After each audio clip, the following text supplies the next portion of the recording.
Om Swastiastu. Assalamualaikum warahmatullahi wabarakatuh. Salam sejahtera bagi kita semua. Salam budaya. Perkenalkan, nama saya Idewa Gede Rayana dengan NIM 22055531141 dari program studi Teknik Mesin Fakultas Teknik Universitas Udayana. Di video kali ini saya akan membahas tentang bahan polimer. Adapun dosen pengampu saya Prof. Dr. Cokorda Gede Tirta Nindya, ST.MT.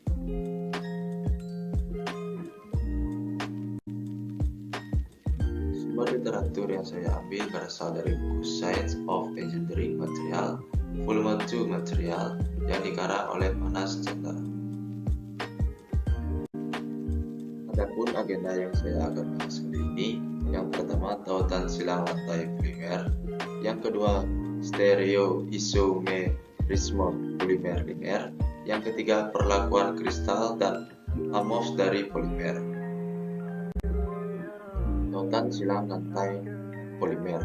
Dalam kondisi khusus, molekul rantai polimer dapat dihubungkan silang oleh atom atau kelompok atom yang membentuk ikatan primer antar rantai.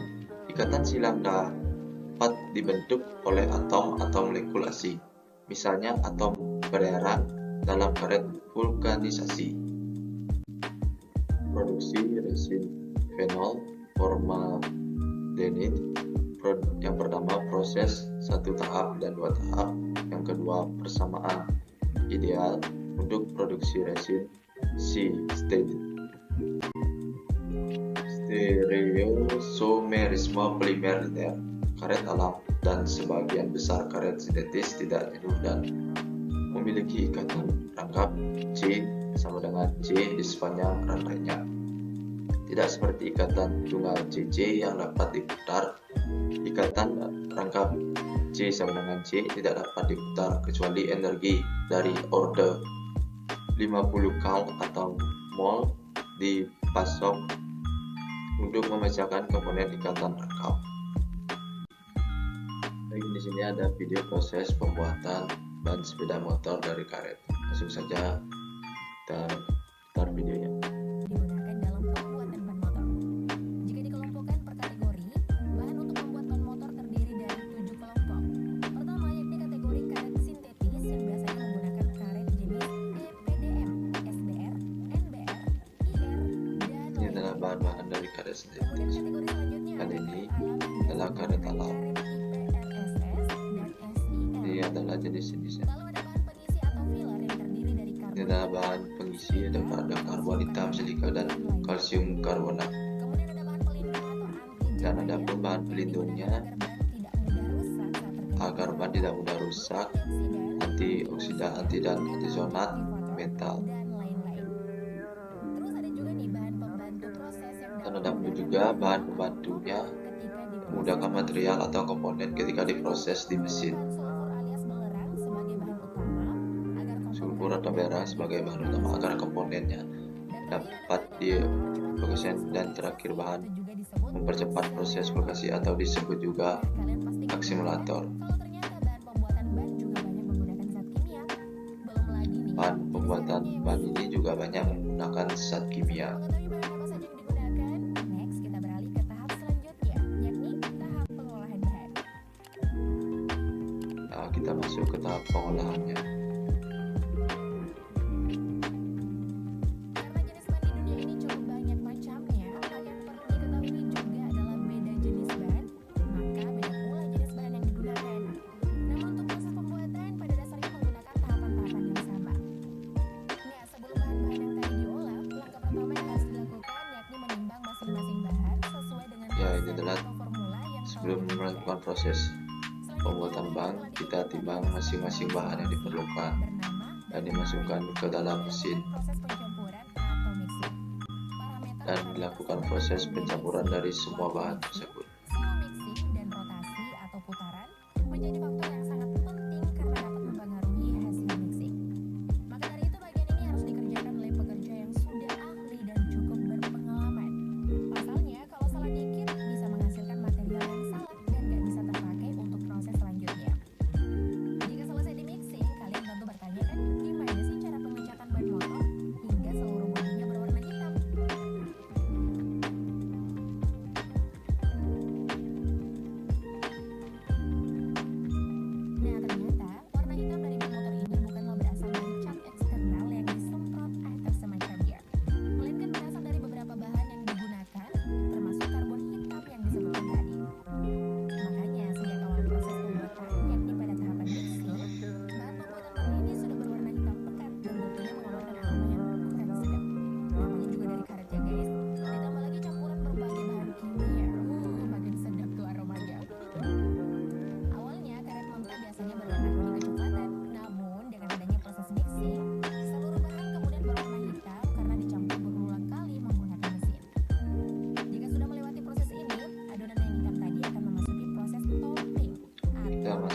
proses topping.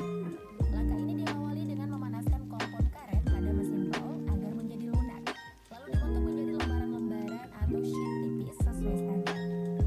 Setelah itu kompon karet juga diberi kawat dengan diameter tertentu. Langkah ini bertujuan agar ban dapat Bisa melebar kita dengan lihat sempurna prosesnya. ketika dibentuk menjadi ban kasar atau guling cair. Jika beberapa komponen tadi sudah dipasang dan menghasilkan guling cair, maka selanjutnya kompon karet akan memasuki tahap pencetakan untuk menghasilkan ban jumbo. Setelah ini kita masuk ke tahap pencetakan. Nah, di sini adalah ban yang sudah dicetak dan ini adalah hasil dari Tahap pencetakan pencetakannya. termutu disebut dengan istilah curing. Selain mencetak, tahapan ini juga digunakan untuk memasak sekaligus mencetak green tire menjadi ban jadi atau tire. Adapun langkah pencetakannya dimulai dengan memasukkan green tire ke dalam cetakan atau mold. Saat mold akan tertutup, Ini adalah green tire prosesnya. akan ditekan oleh sebuah alat bernama blader dari sisi dalam, sehingga sisi luarnya akan membentuk kembangan atau pattern sesuai moldnya. Proses pencetakan ini dilakukan dengan suhu tinggi, sehingga suhu menjadi parameter yang sangat menentukan dan harus diawasi dengan baik. Selain itu, faktor tekanan blader dan waktu curing juga menjadi parameter yang harus tetap diperhatikan. Kemudian yang tak kalah penting adalah kondisi mold, lubang air flow atau overflow tak boleh tersumbat, dan permukaan mold harus mulus. Tak boleh ada cacat seperti goresan dan bekas benturan. Karena pentingnya alat pencetak atau mold ini, pabrik pembuatan ban biasanya ada bagian khusus loh buat perawatan dan perbaikan mold. Bagian ini disebut mold control atau mold maintenance. Ban yang telah selesai dicetak kemudian akan didinginkan di mesin post cure inverter atau PCI agar tidak terjadi deformasi saat proses pendinginan. Setelah dingin dan bersuhu standar, maka Ya, setelah ban didinginkan, masuk ban ke sudah dalam cetak dan atau siap untuk diproduksi dan dijual ke perusahaan-perusahaan. Dan ini adalah hasilnya.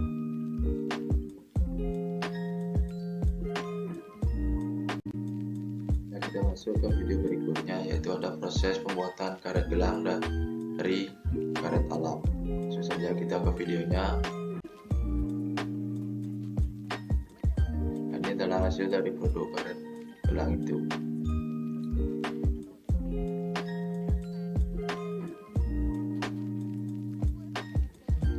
Karet gelang juga banyak dimanfaatkan oleh orang-orang untuk melakukan kegiatan sehari-hari. Ya, ini adalah karet dari alam.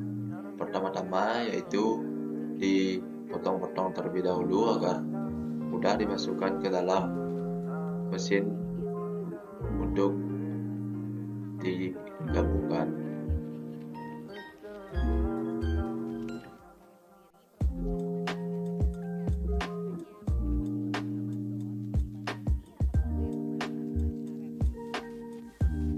Ya, ini adalah proses pemotongannya, dipotong kecil-kecil agar kemudian ditimbang ya, dan dimasukkan agar tercampur semuanya dan diberi pewarna untuk mewarnai karet tersebut. Setelah itu dicetak, kemudian dipotong dan diberi tepung agar tidak lengket. Kemudian dimasukkan ke dalam pipa, digiling dulu, dimasukkan ke dalam pipa untuk pencetakan.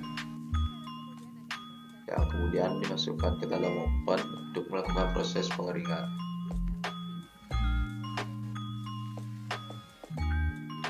Setelah kering, kemudian dikumpulkan dan diangkat, kemudian dilepaskan dari cetakan pipa tadi.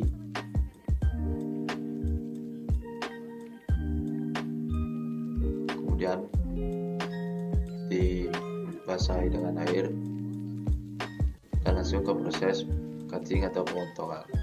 Dan ini adalah hasilnya, dan karet siap untuk diproduksi.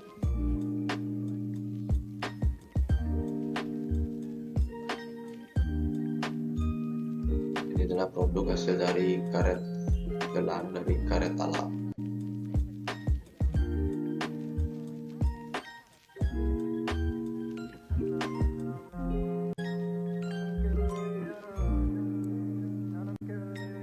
Polimer vinil dari rumus umum, di mana R adalah beberapa kelompok samping monovalen memiliki satu atom karbon asimetris ditandai dengan tanda bintang di masing-masing mer.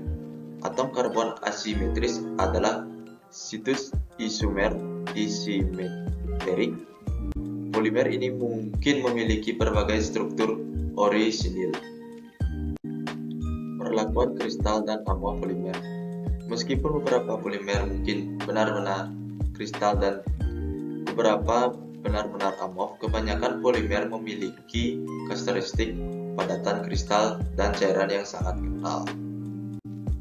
Perlakuan kristal dan amorf polimer dapat dibagi menjadi dua, yaitu fase misel dan rantai lamella dilipat. Fase misel. Kristalinitas polimer telah menjadi subjek konversi yang cukup besar.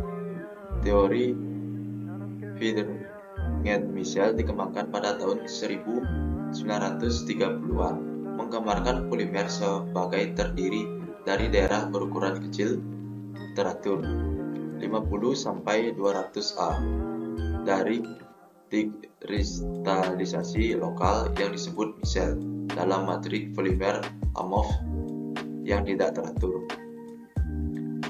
Molekul polimer dianggap memanjang beberapa misel, di mana segmen rantai polimer yang berbeda disejajarkan secara tepat untuk menjalani kristalisasi.